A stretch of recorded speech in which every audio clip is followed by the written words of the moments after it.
In today's session, I'm going to explain important points related to a chapter, System of Particles and Rotational Dynamics.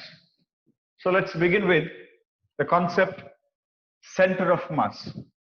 So what is a center of mass? So center of mass of a system of particle is a point where the entire mass of the body is assumed to be concentrated. So how to find the center of mass of a system of two particles? So let's consider particle M1 whose position vector is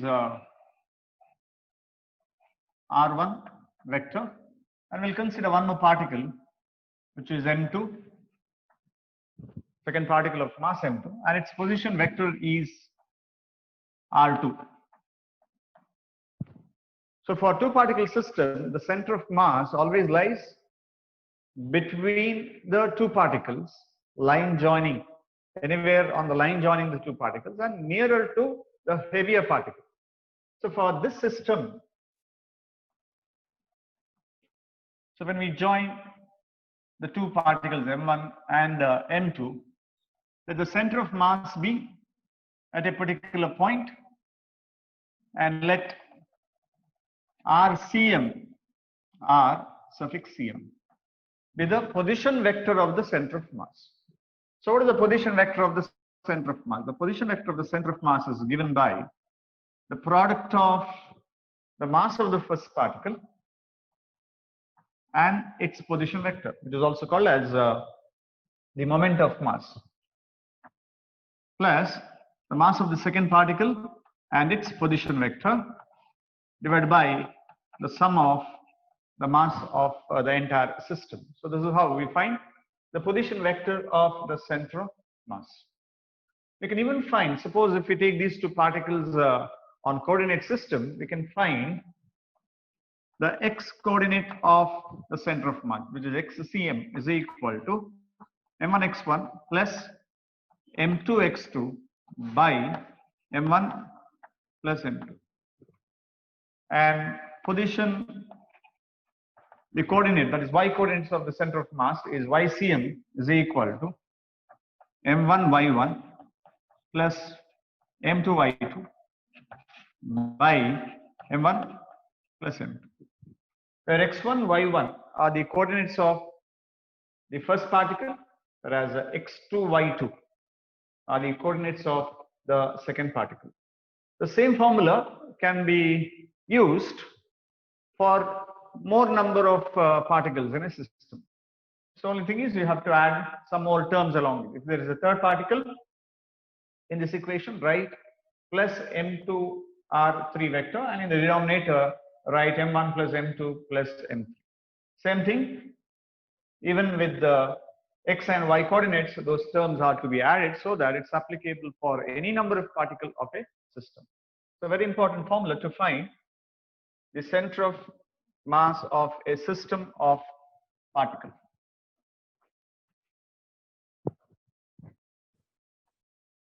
So if they give only two particles, M1 and M2, and separated by a distance r without giving any coordinates, then how to find the center of mass from the first particle as well as the second particle? Now let's assume that the center of mass is at a particular point P at a distance r1 from the first particle and at a distance r2 from the second. The moment of mass about the point P is always equal for both the masses. Now what do you mean by moment of mass of the first particle? It is m1 into r1 is equal to m2 into r2. So that is the moment of mass of the first particle, moment of mass of the second particle. That is mass into the distance from the center of mass, which is at P in this diagram. So what is R1 by R2? So R1 by R2 is equal to M2 by M1. R1 by R2 is equal to M2 by M1. Therefore, the two distances, that is R1 and R2, are in the inverse ratio of their masses, M1 and M2. So therefore, the value of R1 is equal to m2 by sum of the ratio, which is m1 plus m2, into the total distance, which is r. Similarly, the value of r2 is equal to m1 by m1 plus m2 into r. So using this, we can find the position of the center of mass from the first particle or even from the second particle. If masses are equal, then the center of mass lies exactly midway between the two masses m1 and m2. Otherwise, it always lies nearer the heavier mass. Now, how to find the center of mass in a truncated configuration? That is a body in which a part of the system is removed. Then how to find the new position of the center of mass? So let me take an example where we have a sphere in which a small part of it is removed. So this is the part which is remaining, and this portion is removed out of it. So what is the center of mass of this entire system? So for this, what we do is we take or we find the center of mass of the system before truncating or before removing this part. Find the center of mass of the given body. So let this body has a mass capital M, and let x1, y1 be the coordinates of the center of mass. Then find the center of mass of the truncated system, that is small sphere.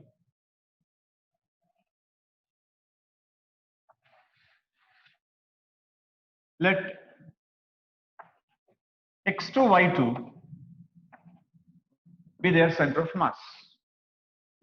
So capital M is the mass of the largest sphere, and let M be the mass of the sphere which is removed, so that we get x and y as the center of mass of the new system. So if you equate here mathematically, the initial system minus the second system will give you the system for which we need to find the center of mass.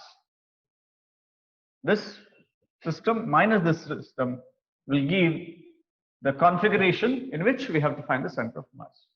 So therefore, the x coordinate of the center of mass is equal to, first we have to find the center of mass of the system which is given initially, which is mx1 minus small m into x2 divided by, since it loses part of it, so the net mass is m minus 1. So this is how we can find the x coordinate of the center of mass of the given configuration. Similarly, the y coordinate is given by, that is moment of mass of the first body, which is m into y1 minus small m into y2 divided by m minus m. Now, while calculating x and y, suppose if we get a negative sign, that indicates that the center of mass lies on the negative x or y axis. Suppose if x is negative, means it will lie on this particular axis. So this is how we can find very easily. So what you need to do is first find the center of mass of the system before truncating, then find the center of mass of the truncated system, and then subtract. We'll get the center of mass of the configuration, which is required. So this is the method to find the center of mass of the truncated system. Whenever body is fixed about an axis and when it is made to rotate with an uniform angular velocity,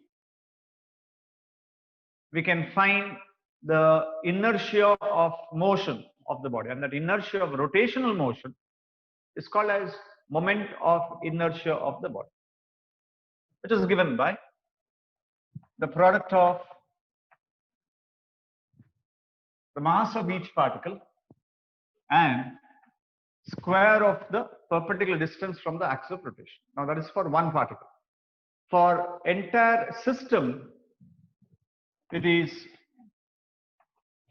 sum of the product of mass of each particle and square of the perpendicular distance between them, and having unit kg meter square. And this moment of inertia depends on three factors. One is size and shape of the body. It depends on the mass of the body, and most importantly, it depends on the axis of rotation. We can even calculate this moment of inertia using an alternative equation, which is I is equal to m k square, where k is called the radius of gyration of the body. And this equation is highly useful because that is applicable for any shape of the body about any axis, where m is the mass of the body and k is the perpendicular distance from the point where the moment of inertia of the body is same as that of the given axis. So how to find k? K is equal to root of I by m. And radius of gyration, it depends on only axis of rotation and size and shape of the body. It is independent of the mass of the body. For symmetric separation and symmetric attachment of the body, the radius of gyration remains same. For example, if we have a disk and I'm going to consider an axis of rotation passing through its center perpendicular to the axis. And right now the moment of inertia is k. If part of the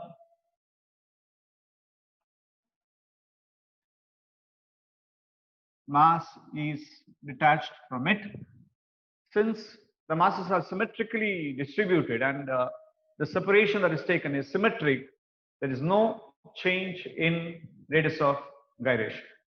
Similarly, the radius of gyration remains same if an identical disk is attached over it. So even if a number of disks of identical dimensions are placed one above the other, there is no change in the radius of gyration. But instead, if asymmetric attachment and asymmetric separation is made, then there will be change in the radius of gyration. For example, from this, a small part or an edge is removed like this. Small part of the disk is removed, and now a asymmetric separation will definitely change the radius of gyration. So how to find the radius of gyration in such cases? K is equal to root of, first find the moment of inertia of the body before the separation. Subtract the moment of inertia of the part that is detached, divided by the mass before separating minus the mass of the part which is detached from the system. And now if the mass is attached to the system, then the value of k is, instead of I minus id, we get I plus id, where I is the moment of inertia of the body and I suffix d is the moment of inertia of the detached part, divided by mass of the body and the mass of the part which is detached to it. So these are the two equations by which one can find the radius of gyration of the system when a part is separated or it is attached to the system. Moment of inertia for various shapes of the body. So there is a list of moment of inertia, which is very important because it's used in almost every type of numericals. In the case of ring, moment of inertia about an axis passing through the center perpendicular to the plane of the ring is I is equal to mr square, where m is the mass of the ring and r is the radius of it. So this is the ring and this axis. If the axis is taken along the diameter in the plane of the ring, then the same formula, which is I is equal to mr square by 2. So that is to be divided by 2. Format is the same, I is equal to mr square, but here it's I is equal to mr square by 2. Now that's in the case of a ring. If they give a circular disc or even a flywheel, then for the disc, I is equal to mr square by 2. That is about an axis passing through the center perpendicular to the plane. And about the diameter, half of the previous equation, that is I is equal to mr square by 4. In the case of sphere,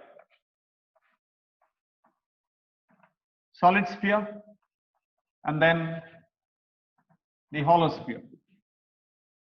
In the case of solid sphere, the moment of inertia passing through the center, I is equal to 2 mr square by 5, and for hollow, I is equal to 2 mr square by 3.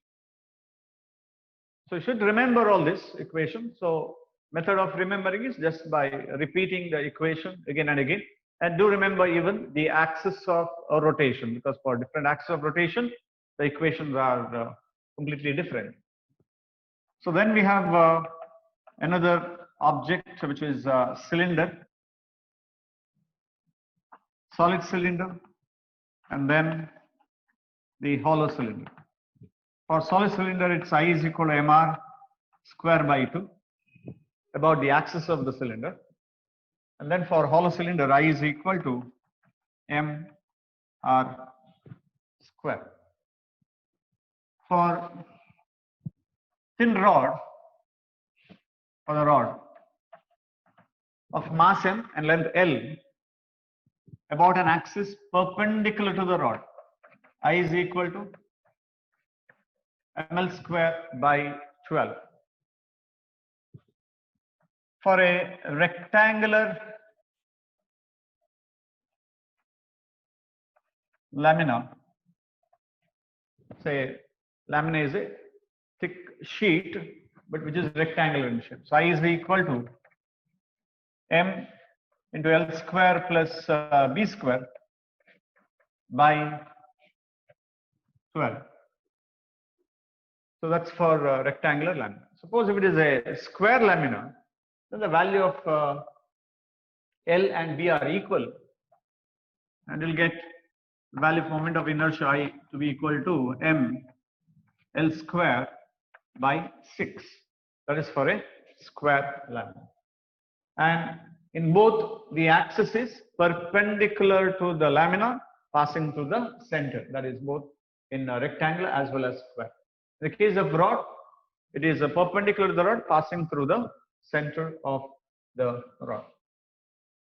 So these are very important equations about certain axes. And if they give axis any other than the one which is listed here, so we have alternative theorem based on which we can find the moment of inertia about the given axis. In rotational motion, all the physical quantities, so they are related to the linear motion of a body. some way to compare the linear motion with that of the rotational motion, so that we can remember all these equations very easily. Linear and rotational motion. In linear motion, when a body moves along a straight line, we measure displacement, which is S. And in rotational motion, we measure angular displacement.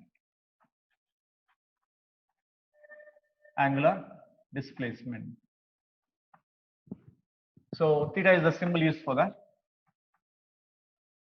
And rate of displacement gives a velocity, which is v. That is equal to s by t. And rate of angular displacement gives angular velocity, which is omega. That is equal to theta by t. Omega is also equal to v by r. Or here we can write v is equal to r omega. Quantity of motion associated with the body is called as a momentum, that is P. That is equal to mass into velocity, m into v. Momentum can also be expressed in terms of the kinetic energy, which is square root of 2m k. Moment of linear momentum is called angular momentum, which is L is equal to based on mass into velocity. Mass is a measure of inertia. In rotational motion, it is the moment of inertia, which is a measure of rotational inertia. That's why L is equal to I omega. That's equal to root of 2 I and then K. So here K suffix T, that is kinetic energy of the translational motion, and this is K suffix R, which is the kinetic energy of the rotational motion. In linear motion, we have acceleration A, which is the rate of change of velocity, dv by dt. A is also equal to r alpha, where alpha is the angular acceleration. Whereas in rotational motion, angular acceleration alpha is given by a rate of change of angular velocity, which is a d omega by dt, and alpha is equal to A by r. In linear motion, force produces linear acceleration, which is given by F is equal to a rate of change of linear momentum, which is a dp by dt. That is also equal to mass into acceleration. Whereas in rotational motion, it is the torque that produces angular acceleration, tau, that is equal to dl by dt, rate of change of angular momentum. That is also equal to, here force is equal to mass into acceleration, whereas the torque is equal to moment of inertia into alpha. It is also given by Rf sine theta, that is a torque is equal to cross product of position vector and the force acting on the body. Work is equal to force into displacement, Fs cos theta, whereas work done in rotational motion is equal to the product of the torque and the angular displacement. In linear motion, we measure the power. Power is equal to force into velocity, F into V, force into velocity. Whereas in rotational motion, power is equal to torque into angular velocity. So a few more comparison. In linear motion, so we have impulse. J is equal to force F into T. It is also equal to dp. dp is a change in linear momentum. Whereas in rotational motion, the angular impulse is equal to, which is J, is equal to tau torque into time that is equal to change in angular momentum, dl. And most important, the equations of motion. V is equal to U plus AT. A is equal to V minus U by T. S is equal to UT plus half AT square. V square is equal to U square plus 2AS.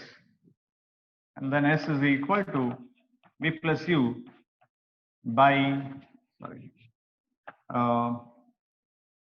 average velocity. V is equal to V average is equal to V plus U by 2 into T, that is V by 1. S is equal to U plus V by 2 into T. So these are the equations of motion along a straight line.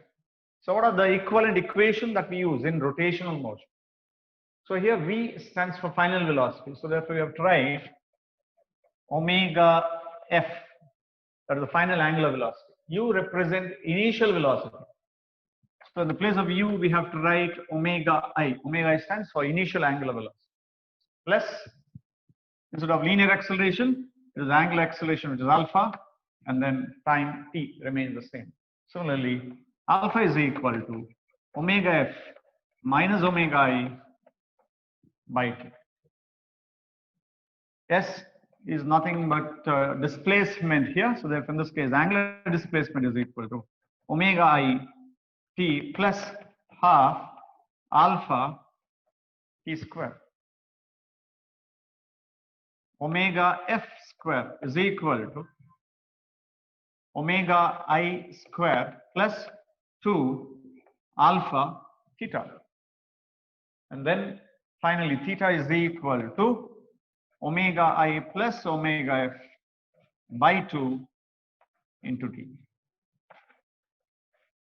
So by remembering these equations, that is the equations of the linear motion, very easily we can write the equivalent equation in rotational motion, and all these equations are very important in this particular chapter, especially to solve a lot of numericals based on motion of a body in uniform angular acceleration.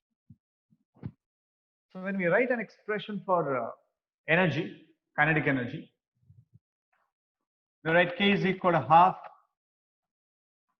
mv square in a linear motion.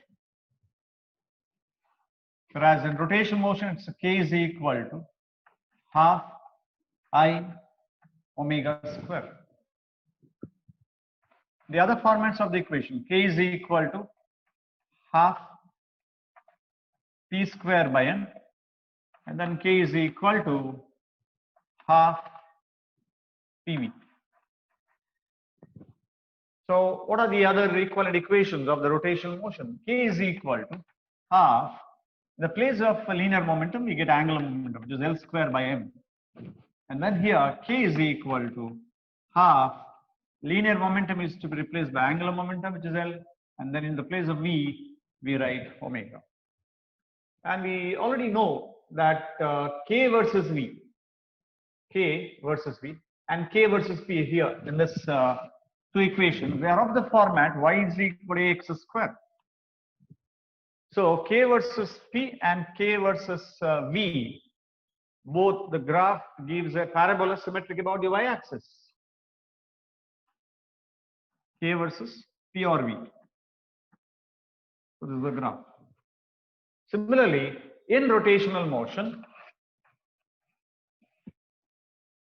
kinetic energy versus angular velocity here, omega, and kinetic energy versus angular momentum. So it's omega or L. So even here, these two equations are of the same format, y is equal to ax square. So therefore, the graph is a parabola symmetric about the y-axis. So that is the comparison equations of the linear motion and rotational motion. In linear motion, we have one of the law of conservation of momentum, which is total momentum, total initial momentum is equal to the total final momentum. Or we state like this: in the absence of the external force, that is when F is 0, the total linear momentum of the system remains constant. Now that is the law of conservation of momentum in linear motion. So what is the alternative, or what is the equivalent, not alternative, what is the equivalent in rotational motion? In the absence of an external torque, when tau is 0, the total angular momentum of the system remains constant. So what is the formula for angular momentum? Angular momentum L is equal to I omega. So if I1 is the moment of inertia, initial moment of inertia, and omega 1 is the final angular, initial angular velocity, then if there is a change in the value of I, then omega also changes so that the product remains constant. If I increases, omega decreases, and if I decreases, omega increases, so that I1 omega 1 is equal to I2 omega 2. So another important formula to solve many numericals. So in linear motion, total linear momentum of the system remains constant, where we use m1 u1 plus m2 u2 is equal to m1 v1 plus m2 v2. But here we use I1 omega 1 is equal to I2 omega 2. If there is increase in I, there will be definitely decrease in omega takes place. If a body rolls on a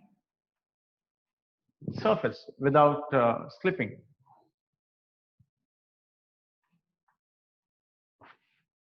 when it rolls without slipping,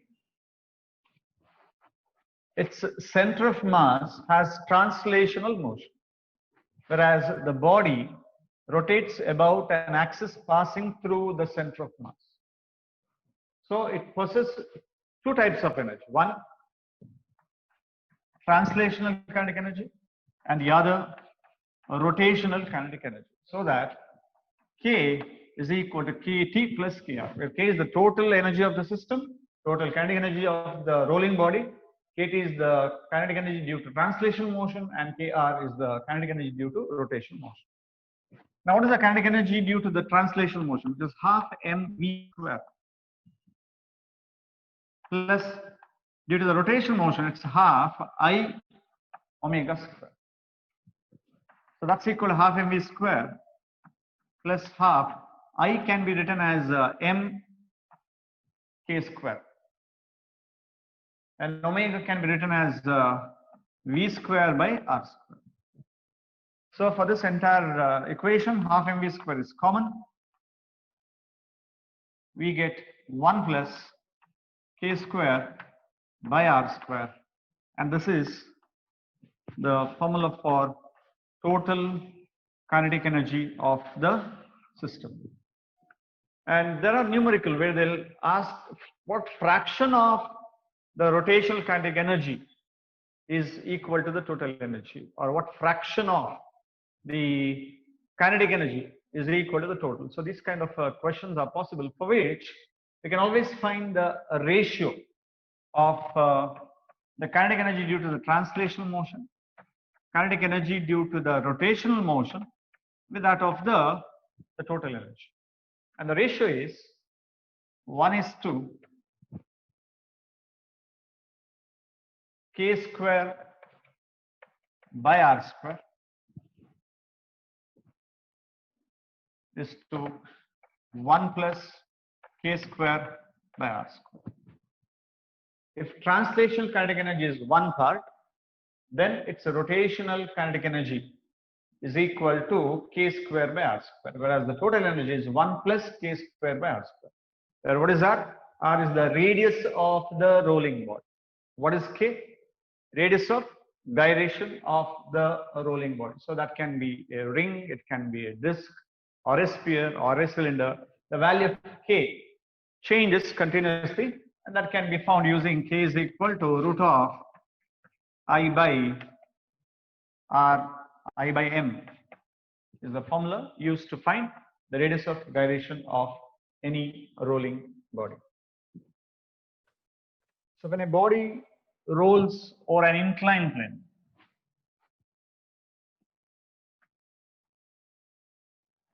smooth inclined plane, from the top of the inclined plane of length L and height h, and theta is the inclination of the inclined plane. Now when it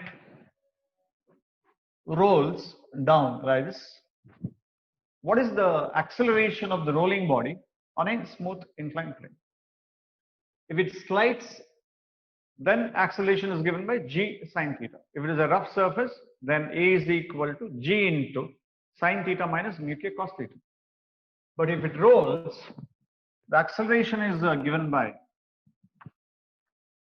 g sine theta by 1 plus k square by r square. Now that is the acceleration. So that is for pure rolling.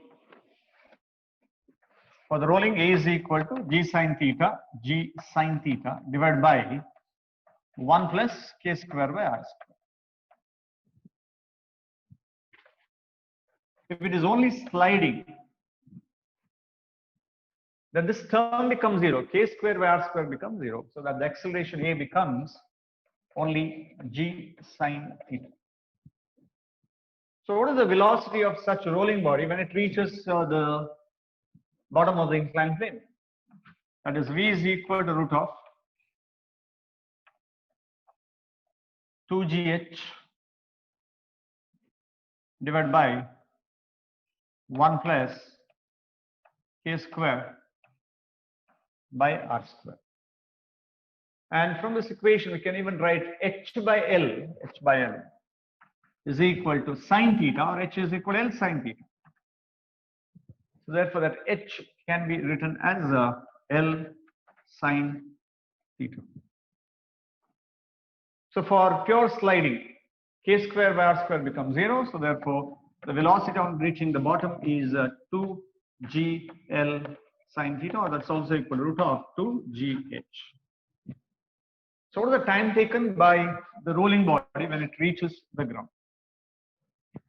So here we can write L is equal to half g sine theta into t square. So therefore, t is equal to square root of 12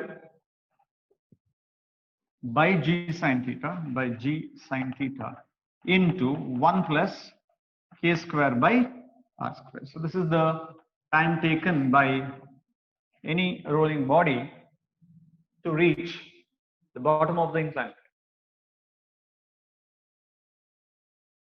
So what is the time taken for pure sliding? So this term is 0. So t is equal to root of 12 by g sine theta. So you need to remember that the body having lesser value of k square by r square, lesser value, will take lesser time. So when k square by r square is lesser, t is lesser. That means that they reach the bottom of the inclined plane faster, because there are questions where they'll give 3 different shapes of the bodies, and then you'll be asked to find which shape of the body reaches the bottom of the incline faster or slower, and that depends on the value of k square by r square. Greater the value of k square by r square, greater is the value of t. That means that they take more time, and these bodies reach later compared to the other. Similarly, the one which is having lesser value of k square by r square, lesser the value of k square by r square, greater is their velocity on reaching the bottom of the inclined plane. So these are the equations which are used only in the case of rolling bodies without friction on an inclined plane. So if there is friction, we need to consider the frictional force as well. Are given list of moment of inertia of the various bodies about a given axis. Suppose if they ask you to find moment of inertia about any other axis other than the equation which we have listed. To find the moment of inertia, we have two important theorems. The first one is called as a perpendicular axis theorem. And this perpendicular axis theorem is valid only for plane lamina. So that is the condition under which this theorem is used. It's valid only for plane lamina. And it is used only when three axes are mutually perpendicular. Three axes are mutually perpendicular, out of which the two axes, they pass through the plane of the body. And the third axis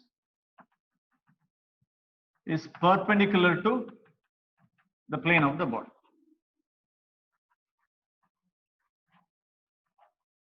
So if these conditions are satisfied, only then this perpendicular axis theorem can be used for the various systems. So the condition is it's applicable only for plane lamina, then valid only when the three axes are mutually perpendicular, out of which the two axes must pass through the plane of the lamina, and the third axis is perpendicular to the plane of the body. So example, if I consider a disk, if you want to find the moment of inertia about an axis passing through the center of the disk, for which you consider an axis passing along the diameter, and then another axis passing through again diameter. Now let's verify whether these conditions are satisfied for the given diagram. So I've taken a disk, so therefore definitely it's a plane lamina, and we have to make sure that the three axes are mutually perpendicular. So one axis passes through the diameter. I've taken another axis passing through the diameter so that those two axes are perpendicular, and the third axis is taken perpendicular to both, so which means all the three axes are mutually perpendicular.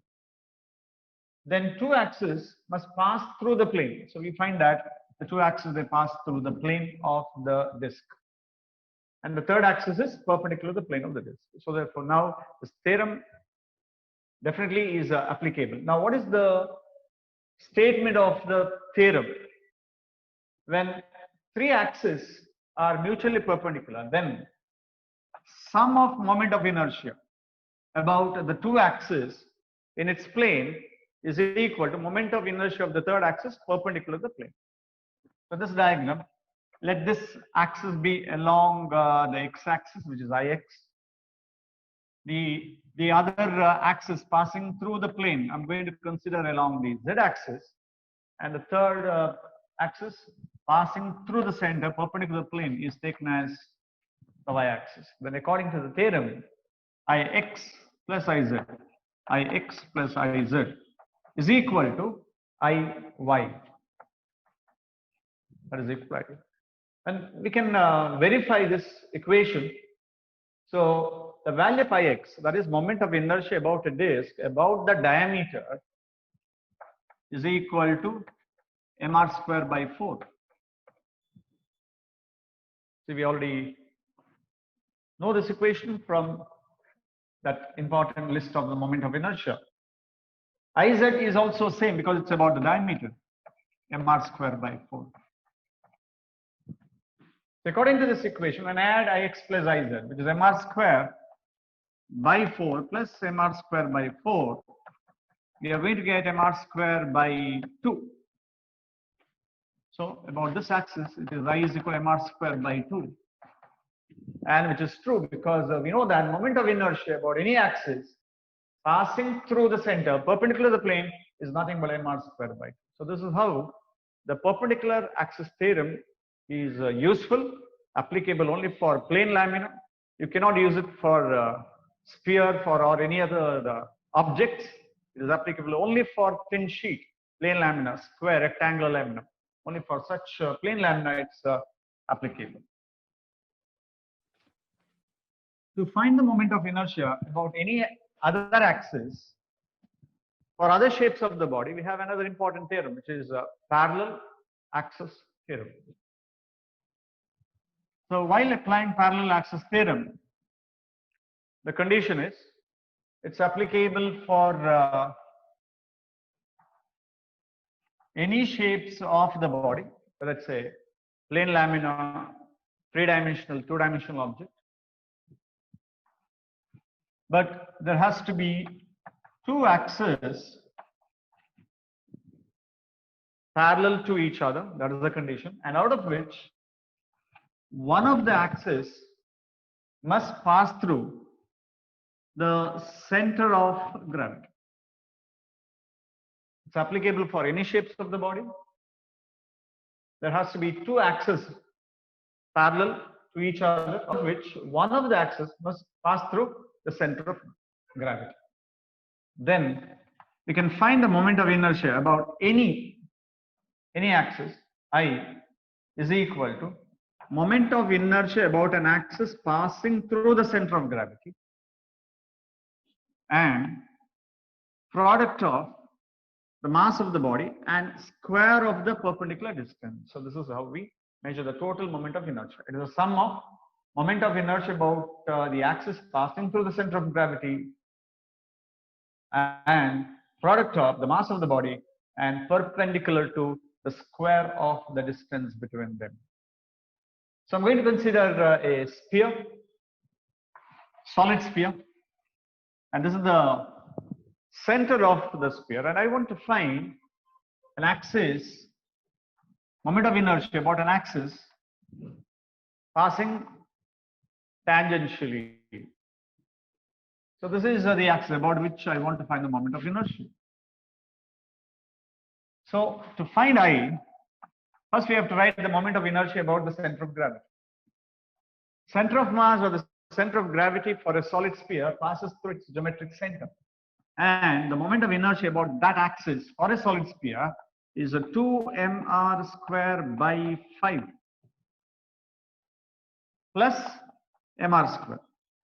And that will give you 7mr square by 5. So this is the moment of inertia about an axis passing through the surface of the sphere or tangential to the surface of the sphere.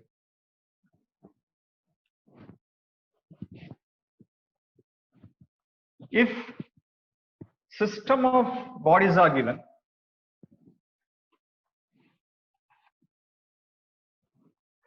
and if you're asked to find the moment of inertia of the system,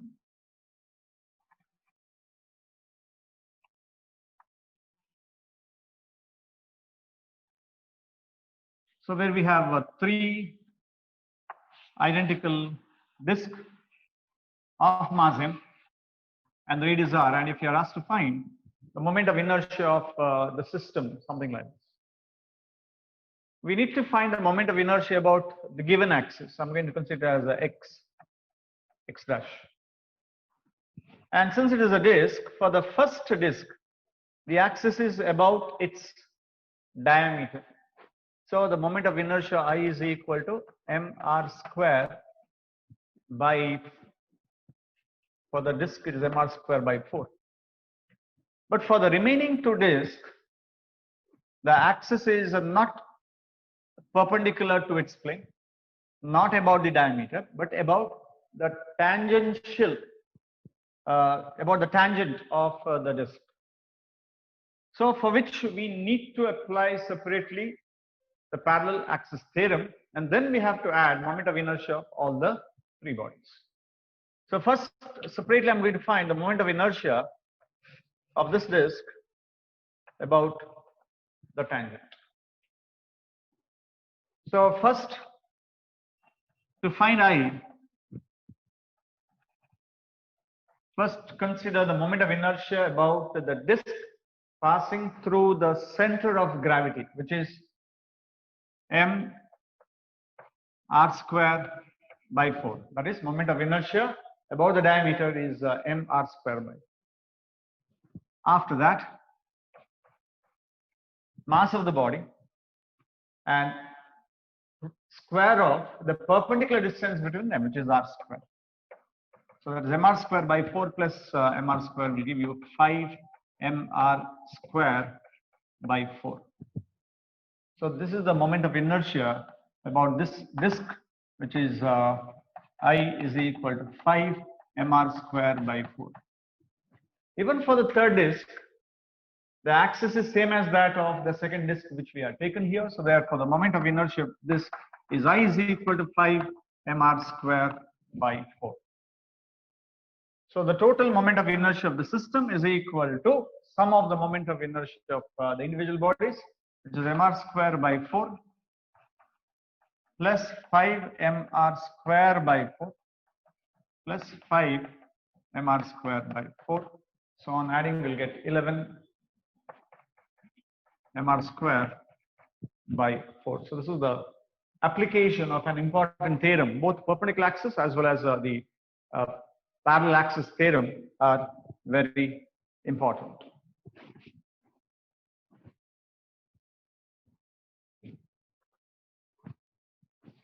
So I'm going to consider one more system where we have a thin rod.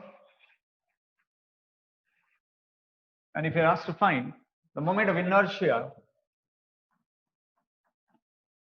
about a point which is midpoint of the half the length. M is the mass of the body and L is the total length of the body. So the axis is passing through a point which is midpoint of half of the length. So this is the center of gravity, and here whatever the moment of inertia that we get is nothing but ICG, which is moment of inertia through the center of gravity. So what is the moment of inertia about this axis? So I is equal to Ig plus mass of the body and then square of the perpendicular distance between these two axes. So this is L by 2. If L is the length, this is L by 2. So distance between these two axes is L by 4. And square of it will give m L square by 16. So what is the value of Ig? Ig is nothing but moment of inertia about an axis passing through the center of the rod, which is m L square by 12 plus m L square by 16. So here we have 48 is LCM. So we have 12, 4. So we get 4 ml square plus 16, 3 ml square. And the total is 7 ml square by 48 is the moment of inertia about an axis which is passing through the midpoint of the half, the length of the rod. Yes. So these are important points regarding the chapter system of particles and rotational dynamics. The topics to be given more weightage is all the important formulas of the moment of inertia of the various bodies, the perpendicular axis theorem, and the parallel axis theorem. So practice more questions on these topics, and these are highly important for the NEET exams. Thank you.